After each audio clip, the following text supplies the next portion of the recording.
The Terran Republic was not a newcomer to the galactic scene. Rather, it was so isolated and insignificant to most other states in conflicts that it largely remained unnoticed.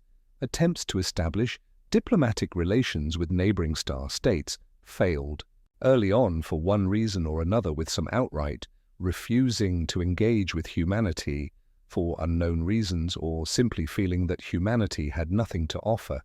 Thus, the Terran Republic remained in its small corner of the galaxy, expanding and industrializing to become self-sufficient, as was necessary for Asmal Hermit Republic. This need for autarky led the Terran government to embark on social engineering and political projects on a scale never before seen in human history.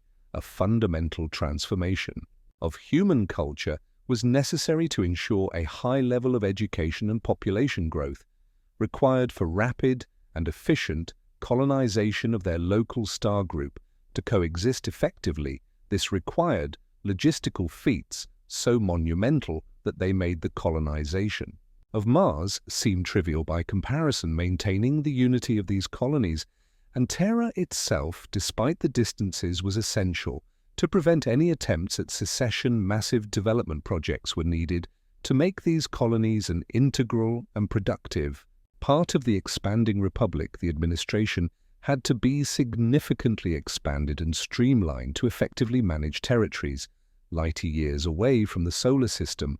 Ultimately, the Republic managed IT. It stretched its boundaries to the edge of the neutral space available to it. It succeeded in creating a unified human culture that served as a link between its territories and developed these territories to become productive parts of the Republic it needed compared to its neighbors. The Terran Republic was still quite small due to its isolation.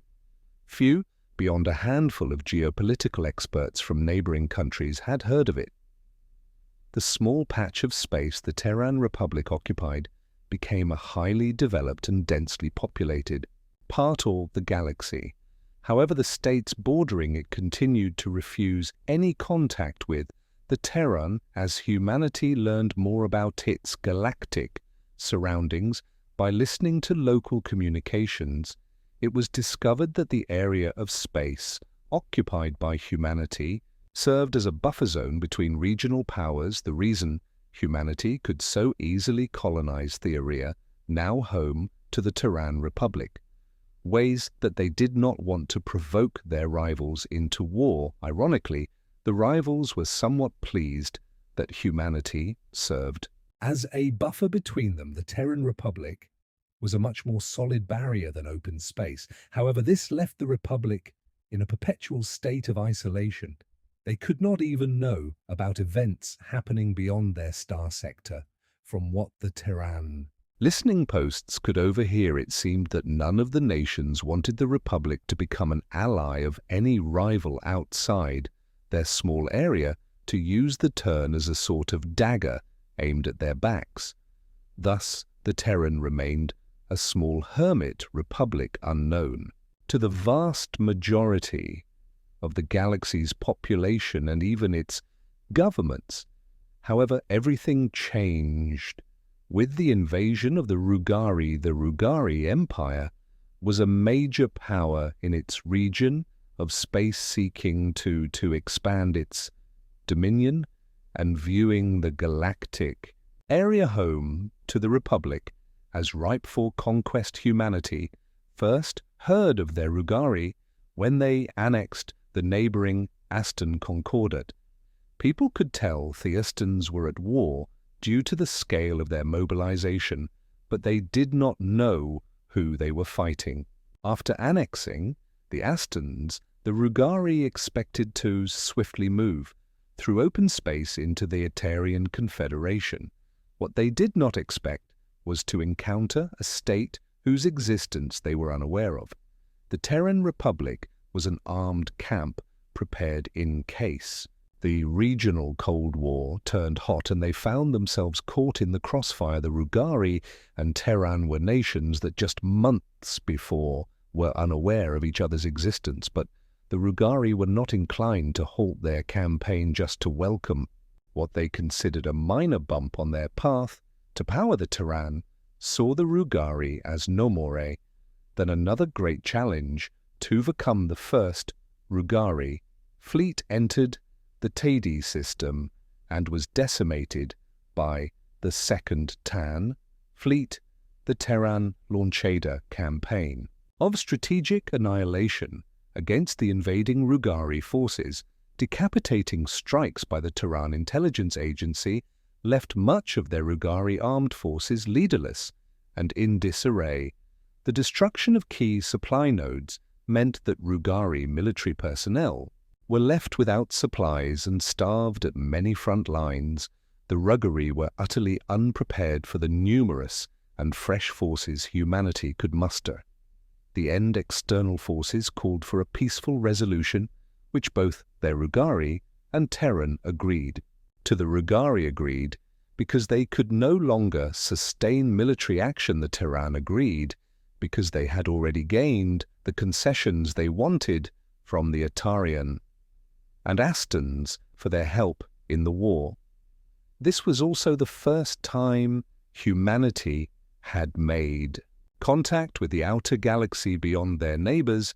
In the Rugari, the state calling for peace was the Humerian state, which, as far as the Terran understood, was the most powerful in the galaxy. They invited them to meet on one of their flagship vessels, the battleship Resilience, to discuss the terms of peace with humanity coming out on the side of it. The scene is set in the conference hall of Resilience. The Rugari delegation finally arrived, their scaly faces wearing a ceremonial air. The Rugari are reptilian species were strong compared to most known races, though not as formidable. As the humanitarians' pleas, "Take a seat," commanded Auraria, and they complied. The furniture had to be lowered to accommodate the much shorter stature of the various species, forcing the three humanitarians to stand during the peace negotiations. Shortly thereafter, 3 Tan delegates entered clad in hermetic suits that concealed their features, though their posture and silhouette seemed oddly familiar to the Humerian. The Terran merrily gazed at the 3 humanitarians, all evident on their concealed faces. You may remove your helmets if you wish. Around the atmosphere here is suited for both Tan and Rugari physiology, stated Mechanus. Thank you, one Tan said, reaching for his helmet and unclasping it with the others following suit. The helmetless Terran revealed faces all too familiar to the Humerian, who watched in shock. "So where should we sit?" Aaron began, only to be interrupted by Elysian outcry. "Is this some kind of sick joke?" Elysian was furious, his voice dripping with anger. What the Terran asked, a hint of fear in his voice. "Calm down," Elysian ordered. "Auraria, but..." "Calm down," Alia repeated, more firmly. This time Auraria surveyed the Terran delegates and circled the table. The Rugari delegates watched anxiously as the 12F Titan in power armor approached. Allah stood over the turn, then knelt, examining them closely. "Machinus, could you call a doctor? I want these." 3 examined. Auraria requested. "Yes, Auraria," McKinn replied, dialing. "The medic on his communicator. May I ask why you're calling a doctor?" inquired one of the turn. "Just confirming what we already suspect, little one. No need to be afraid," Auraria said, shifting from a professional tone to a more nurturing one. "No offense, mammy, but we'd prefer not to be called little ones. It's demeaning," said the tandem. "We'll see," Ara remarked.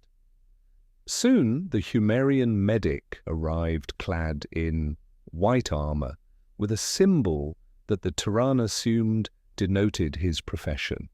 "Hello there, little ones. How did you find yourselves here?" the medic inquired. Well, we're a delegation sent by the Terran Republic to negotiate peace with the Rugari," one delegate explained. "Sure, little one. May we take blood samples?" Alia requested.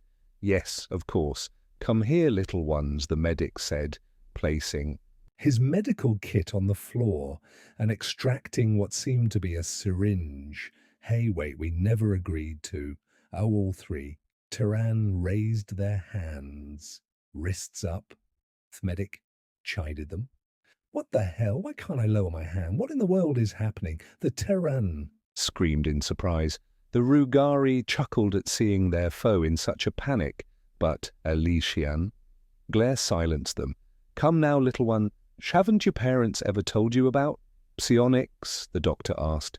We've never seen or heard of psionic being real. Sir, please. Let go of my hand, how peculiar, the doctor said. Indeed peculiar. Adidararia. The doctor tore open one Terran's suit at the wrist which was outstretched. All right, this might sting a bit, the Humerian medic warned. Injecting the syringe, he repeated the procedure. With the other two, the doctor released the turn from his psionic grip, and they immediately began rubbing their wrists. The Republic will hear of this incident. One delegate warned the doctor, ignored them, pulling another instrument from his bag. He inserted one of the blood vials into a machine which promptly displayed the analysis results. Oh no, the doctor said, as if uncovering a dreadful truth. What is it? One of the Terran Askido, nothing little. When the doctor replied, the turn groaned in response. The doctor checked the remaining vials, giving a disheartened response to each he approached. Araria, still kneeling, and signaled her to stand, he whispered, something into the audio receptor of her power armor. Araria gasped, all three of them. Araria asked, I'm afraid so. The doctor replied, now wait just a damn minute, what the hell are you hiding from us? You invite us here to discuss peace, and now you're taking our blood without consent. What the hell is going on? Demanded one of the Terran, the giants. In power armor looked down at their relatively small human, if you would.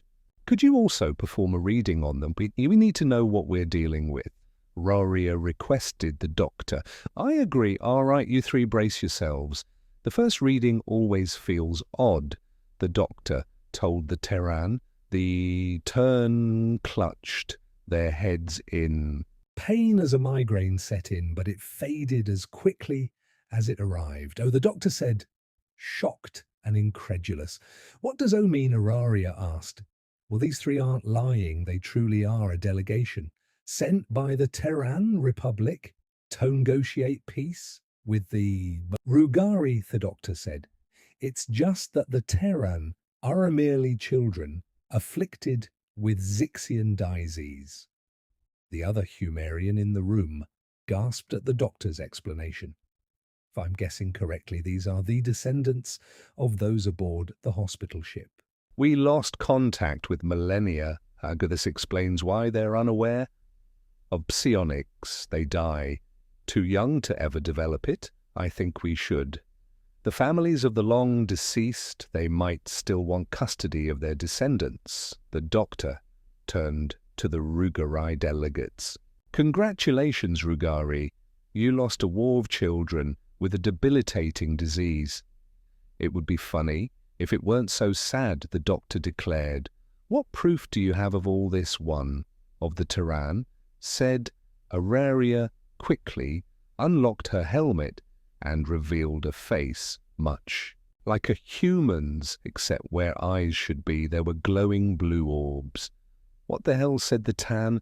Do you think we can keep diplomatic relations norm formalized? Another Terran delegate asked. No, the families of those long deceased have a right under the laws of the humanitarian state to the descendants of those who perish from Zixian disease. It will be challenging to determine who has rights over whom, though we will eventually figure it out. Araria stated. Damn, the Terran muttered in unison. Doctor, please, take these little ones to the intensive care unit, Aliyah requested. With pleasure, Araria. The doctor replied. What about the negotiations? One of the Rugari delegates inquired. Araria turned to them. We will contact our government regarding the change in situation, and then let's just say our terms will be far less lenient than for the little ones. The Rugari swallowed nervously all the achievements of the Terran Republic, all the remarkable feats of industry, organization, and military artistry in the end. It was all just child's play. Humanitarian State Archive, Zixian disease. Zixian disease is characterized by its exclusive affliction of humanitarian children, causing muscle degeneration, gradual vision loss, mental disorders, premature development of reproductive organs and early death. Those suffering from this disease without proper treatment to cure, it will not be able to live even 200 years if placed in an intensive care unit before the development of a cure. Zixian disease accounted for 98% of all humanitarian child deaths. The discovery of its cure was hailed as one of the most significant breakthroughs in humanitarian history. Humanitarian State Archive. The incident with the Helicon Hospital ship in the year GV87. The Helicon Hospital ship carrying over 1 or 0 humanitarian children suffering from Zixian disease disappeared. The parents of the missing children demanded efforts to search for the lost vessel, but each search party returned empty-handed. Revision BC 287. It was discovered that the Helicon Hospital ship had landed on a planet known to its current inhabitants as Earth and Terra. The children apparently survived the catastrophe and became the first in a long line of short-lived generations on this planet. At some point, a generation of descendants calling themselves Tern and humans formed a planetary government which expanded to its local star clusters. The Republic was isolated and concealed by its neighbors in an attempt to preserve its neutrality. It served as a sort of buffer state between regional powers. During the aggressive Rugari War, the Tan Republic fought the advancing Rugari Empire when its army annexed the Republic's neighbor, the Ason Concordat. The Terran Republic achieved a series of military victories that dealt a devastating blow to the Gari Empire's ability to wage war in this part of the galaxy. The war revealed the existence of the Terran Republic, and during peace negotiations on the battleship Fortitude, humanitarian officials discovered who the Tern truly were. The Tern were sent to the Fortitude's intensive care unit. Their genetic history was analyzed, and it was discovered that they originated from several humanitarian families. Since then, they have agreed to a joint guardianship arrangement. The revelation of the Terran as children suffering from Zixian disease sparked strong anti-Rugari sentiments among the humanitarian population. Since then, the Rugari Empire has been under humanitarian occupation, and the fate of the Rugari people remains undetermined. The Terran Republic rejected all humanitarian offers for peaceful integration, stating, "Whoever your children were, they are long dead. We're now a nation and people of our own. Please leave us alone." This statement of non-compliance prompted Admiral Tarusalaton to make a public statement. "Like all our humanitarians, it is our duty to retrieve our little children. They may not wish it, but for their well-being and for the families who have long lost their loved ones, it pains me to say this, but we will not negotiate with mentally deficient individuals since then, in the hope of making the territory capture as bloodless as possible." Several fleets of ships with psionic specialists and system disabling weapons were dispatched towards the Terran Republic. It was reported that the Terran Republic mobilized its military assets in defiance. Although the Republic's victory in the upcoming conflict is considered unlikely, the Terran Republic's military, although regarded as one of the most powerful, if not the most powerful in the region, after the victory over The Rugari was characterized by one humanitarian general as nothing more than child's play,